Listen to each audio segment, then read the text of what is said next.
Nobody noticed he was gone at first.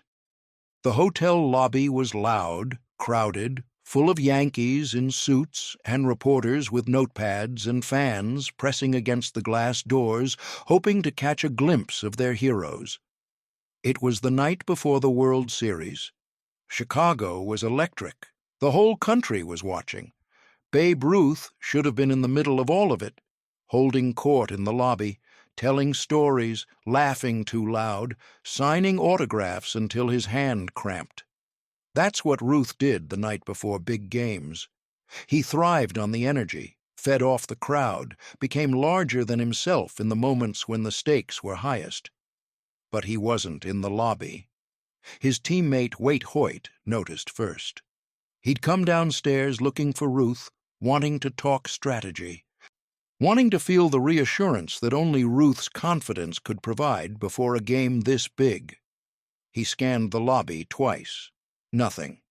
Asked the front desk. The clerk shrugged. Asked the bellhop. The bellhop hadn't seen him since early afternoon. Hoyt checked the dining room, the bar, the back patio where Ruth sometimes sat when he wanted fresh air. Nothing. He went back upstairs, knocked on Ruth's door. Silence. Knocked again. Still nothing. Put his ear to the door. Quiet as an empty church. He found Ruth's road roommate in the hallway. "You seen the babe?" The roommate shook his head. "Thought he was with you." Neither of them was worried yet. Ruth had a habit of disappearing, usually turned up somewhere embarrassing, a speakeasy, a late dinner with someone he'd just met, a poker game in a stranger's hotel room. The man had an appetite for life that no schedule could contain. But this was different. This was the night before the World Series. The manager found out an hour later. He was not pleased. He sent 3 people to find Ruth. One checked the hotel bar again, thoroughly this time, every corner, every booth. One went to the street, asked the doormen if they'd seen a large man in a Yankees blazer. One called the team's Chicago contact, asked if Ruth had mentioned any plans. Nothing, nothing, nothing. By 10 o'clock that night, the manager was pacing his room, rehearsing the conversation he'd have to have with Ruth when he finally showed up. By 11, he was on the phone with the team's front office in New York, speaking quietly so nobody could hear through the walls. By midnight, he'd given up pacing and was sitting in a chair and staring at the ceiling, waiting. Ruth walked in at midnight. He didn't sneak in. Ruth never snuck anywhere. He came through the front lobby at his normal pace, nodded at the front desk clerk, rode the elevator up, walked down the hallway, knocked on the manager's door. The manager opened it, looked at Ruth's clothes, which were clean, undisheveled, no smell of alcohol, no lipstick on his collar, no poker chips in his pocket. "Where were you?" Ruth walked past him into the room, sat down in the chair the manager had just vacated, and said nothing. "Babe, where were you? It's midnight. World Series tomorrow. I've had people looking for you for 3 hours. The front office knows. Do you understand what I went to visit a kid." The manager stopped. "What?" "A sick kid, about 60 miles from here. His family sent a letter to the stadium last week. Kid's been following the Yankees all season. Can't get out of bed. His father wrote, asked if maybe sometime, if we were ever in the area." Ruth shrugged. "We were in the area." The manager stared at him. "You drove 60 miles. Tonight, the night before the World Series. 60 miles there, 60 back. About 3 hours total. Spent an hour with the kid." Ruth reached into his jacket pocket, pulled out a piece of paper, unfolded it carefully. It was a child's drawing. Stick figures on a baseball diamond, one of them enormous, with a big number 3 on the jersey. Ruth looked at it for a moment, then folded it back up. "He gave me that, said it was for good luck tomorrow." The manager sat down on the edge of the bed. He didn't have the speech in him anymore. "Does anyone know?" he finally asked. "Just you. You didn't tell the press? Didn't call anyone ahead of time? Didn't bring a photographer?" Ruth looked at him like the question was strange. "Why would I do that?" The manager had no answer for that. "Get some sleep," Ruth said, standing. "We've got a game tomorrow." He tucked the child's drawing back into his jacket pocket, nodded, and left.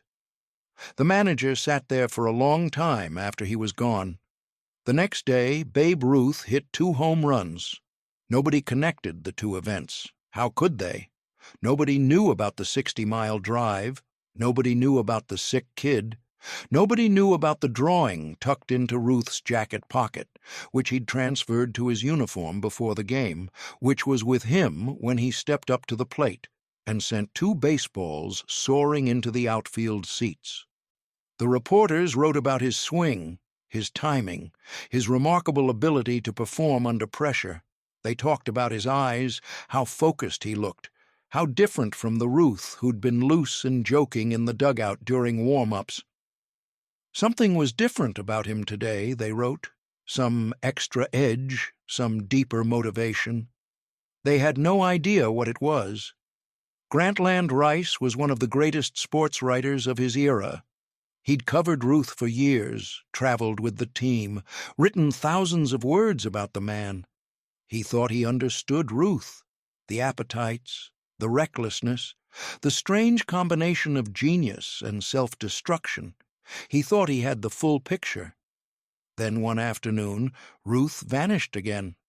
Rice was at the hotel working on a piece when he noticed Ruth leaving through the side entrance. Not the main lobby where fans gathered.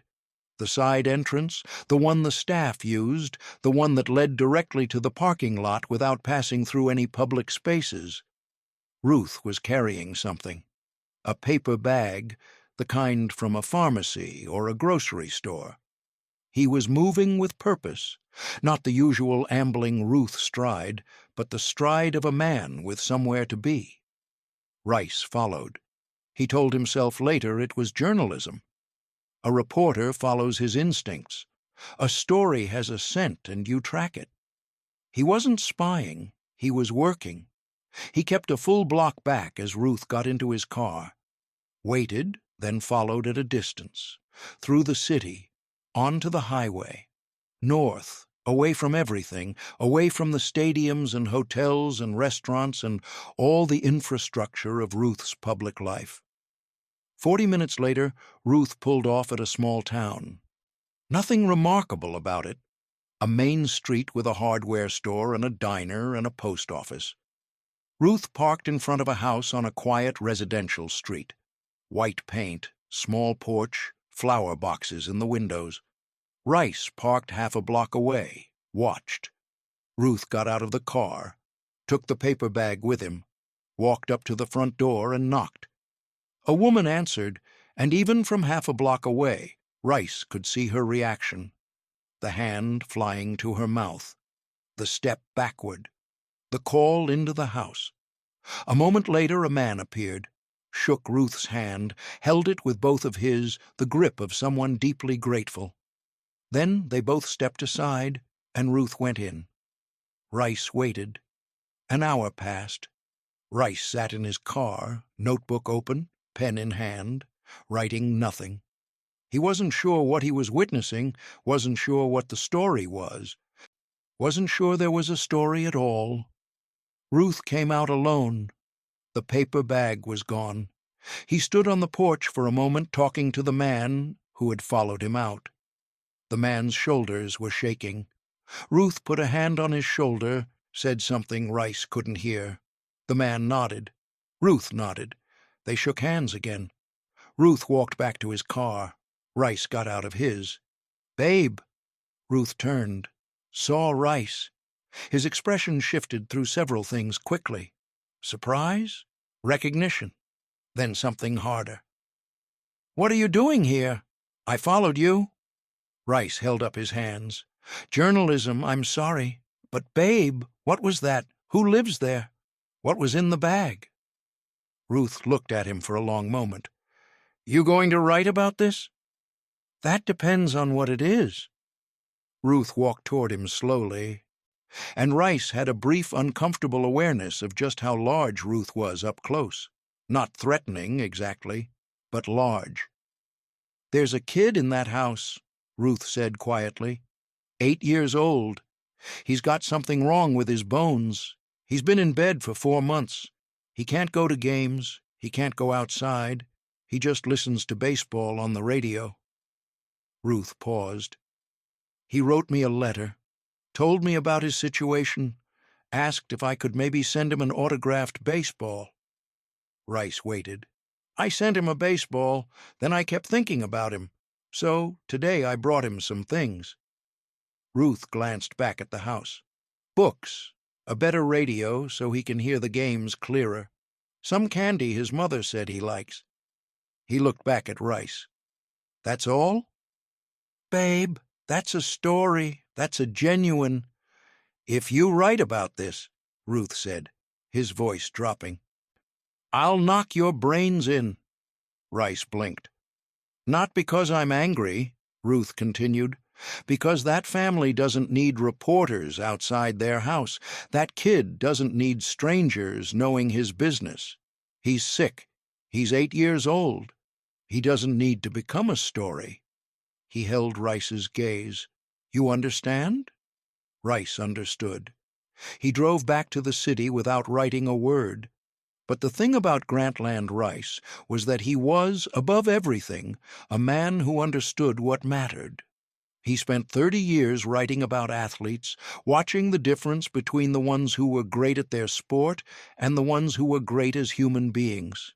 He kept a private journal, separate from his published work.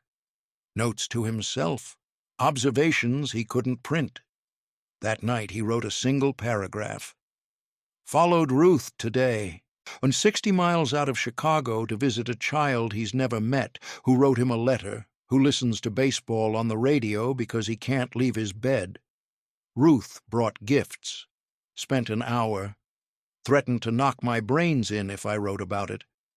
I will not write about it, but I will remember it. This is the Ruth they don't see. This is who he actually is." That journal entry sat private for decades. After Rice died, his papers were donated to an archive. Researchers going through the collection found the journal, found that entry, found dozens of others like it, references to Ruth visiting hospitals and orphanages and private homes, always quietly, always without announcement, always with instructions to the witnesses to say nothing. "Went to the hospital with Ruth this afternoon, 3rd time this month. He knows all the children by name. Nurses say he's been coming every road trip for years. He makes them promise not to tell anyone. I don't know why I'm surprised anymore." Ruth disappeared again before today's game. Found out later he'd driven to a farm outside the city where a boy who lost his arm in a threshing accident lives. Ruth spent the afternoon teaching him to throw with his remaining arm. The boy's father wrote to say the child hadn't smiled in 6 months. He smiled all afternoon. Asked Ruth today why he doesn't let us write about the hospital visits. He said, "Because then I'd be doing it for the story, not for the kids, and they'd know the difference." I think he's right. The journalists who covered Ruth understood things the public didn't. They saw the man behind the legend. And almost universally, they chose to protect certain stories. Not because Ruth threatened them, though he sometimes did, but because they recognized the stories were sacred. A man visiting sick children for publicity was not a story. A man visiting sick children because he genuinely cared and actively tried to prevent it from becoming a story, that was something else entirely. That was character. And character, Rice understood, was most visible in its private moments. Ruth's road roommate over several seasons eventually talked about what he'd witnessed. Not to reporters while Ruth was alive, but in letters to his own children, in private conversations that survived in family histories. "The babe would get letters," he wrote, "dozens every week, from families with sick kids. He read everyone. He couldn't always go, couldn't always write back personally, but he remembered them. We'd be in a city for 3 days, and he'd say, "There's a kid in the hospital here, wrote me last month," and he'd disappear for an afternoon and come back and not say a thing about it.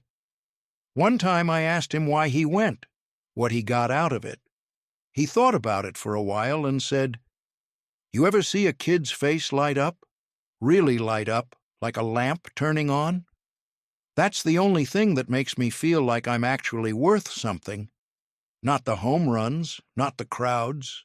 Those kids, looking at me like I matter. That's the whole thing." He paused before continuing. I used to think he meant it made him feel important, but later I understood. He meant it made him feel human, like he was good for something beyond baseball, like all the mess of his life, all the mistakes and the failures and the things he wasn't proud of. None of that mattered in the moment when a sick kid smiled. The 60-mile drives happened regularly throughout Ruth's career. Sometimes it was 30 miles, sometimes it was 80. The distance didn't matter. The kid needed someone to show up, and Ruth showed up. He almost never told anyone. Occasionally a teammate would notice him leaving and ask. Ruth would say where he was going, matter-of-factly, then ask them not to mention it.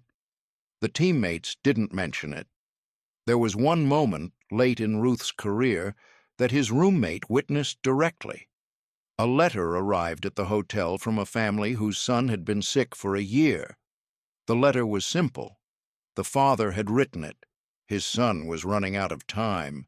He just wanted Babe Ruth to know his son's name, so that if Ruth hit a home run, he could think of the boy, and the boy could feel connected to something bigger than the walls of his hospital room. Ruth read the letter twice, set it down, picked up the phone and called the hotel front desk, asked for a car. The roommate watched. "How far?" "About 40 miles. "We have a game in 6 hours. "I know. "The manager won't know if you don't tell him." The roommate didn't tell him. Ruth was back in 3 hours.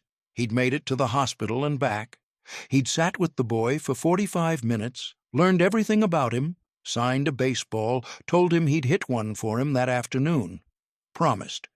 In the 4th inning, Ruth stepped up to the plate and hit a ball so far it cleared the fence and bounced off the street beyond the stadium. In the 6th inning, he hit another one, 40 miles away. A boy in a hospital bed heard it on his radio. His father was there, watched his son's face, watched the light come on. The boy died 3 weeks later, but the father carried that afternoon with him for the rest of his life, that his son had heard those home runs, that Babe Ruth had sat beside his bed and learned his name, that in his last months his boy had felt important to someone who didn't have to care. The father wrote Ruth a letter afterward. Ruth kept it. When he died, it was among his most carefully preserved personal papers. Most people think they know Babe Ruth. They know the numbers. 714 home runs, the called shot, the bellyache heard round the world, the appetite and the excess and the magnificent recklessness of a man too large for ordinary life. But the men who traveled with him, who watched him read those letters in hotel rooms and disappear down highways to visit strangers in farmhouses and hospitals and small-town homes, they knew something else. They knew that the thing Ruth was most proud of had nothing to do with baseball, that the statistics and the records and the nicknames were a costume he wore in public, that the real Ruth, the one he kept private, was a man with a simple and profound belief, that if you had the power to make someone feel less alone, you were obligated to use it. He never talked about it, never turned it into a speech or a lesson, just did it, quietly, consistently, for as long as he was able.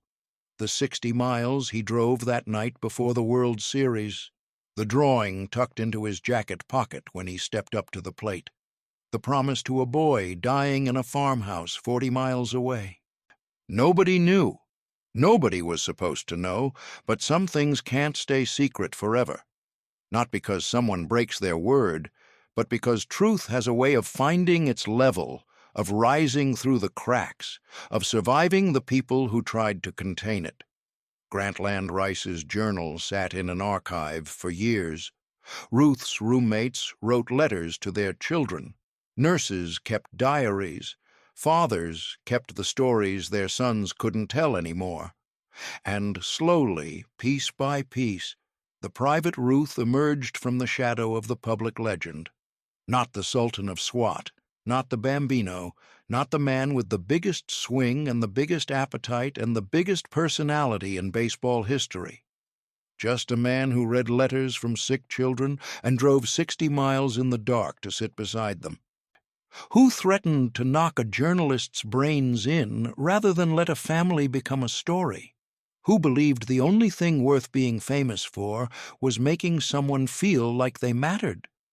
That Ruth, the one they almost never wrote about, the one who disappeared before World Series games and came back carrying children's drawings in his jacket pocket, that's the one worth knowing. That's the whole story. The archive where Rice's journals were kept received a visitor once, a researcher piecing together Ruth's biography. She spent 3 days going through the papers, reading every entry, cross-referencing dates with box scores and travel schedules, building a map of all the trips she could document. She counted 47 separate references to Ruth visiting sick children in secret, 47 that Rice alone had recorded. And Rice had only been present for a fraction of them. She found letters in other collections, from nurses, from hotel staff, from teammates who'd kept quiet for decades and only started talking when enough time had passed that it felt safe. Each letter added to the map. More cities, more children, more 60-mile drives in the dark before games that the whole country was watching. She tried to calculate the total number of visits over Ruth's career. Couldn't. The documentation was too incomplete. Too many people had honored Ruth's request for silence. Too many stories had gone untold for too long, the witnesses dying before anyone thought to ask. But the shape of it was clear. The pattern was unmistakable. Ruth had spent his entire career doing something that had nothing to do with baseball, quietly, consistently, at his own expense, at the cost of sleep and privacy and the goodwill of managers who needed him rested. He had shown up for children who had no reason to expect him and every reason to be forgotten. The researcher wrote her findings up, published them in a baseball history journal. The article was careful, sourced, specific about what was documented and what was inferred. It wasn't widely read. Baseball history journals rarely are, but occasionally someone finds it. A fan researching Ruth's legacy, a student writing a paper, a parent looking for something to tell their child about what greatness actually looks like. They read about the 60-mile drives, the drawings tucked into jacket pockets, the home runs dedicated to children nobody else knew about. The journalist threatened into silence to protect a family's privacy. And they understand something that the statistics never quite capture. Babe Ruth was one of the greatest baseball players who ever lived. He was also deeply flawed, reckless, self-destructive in ways that hurt himself and the people around him.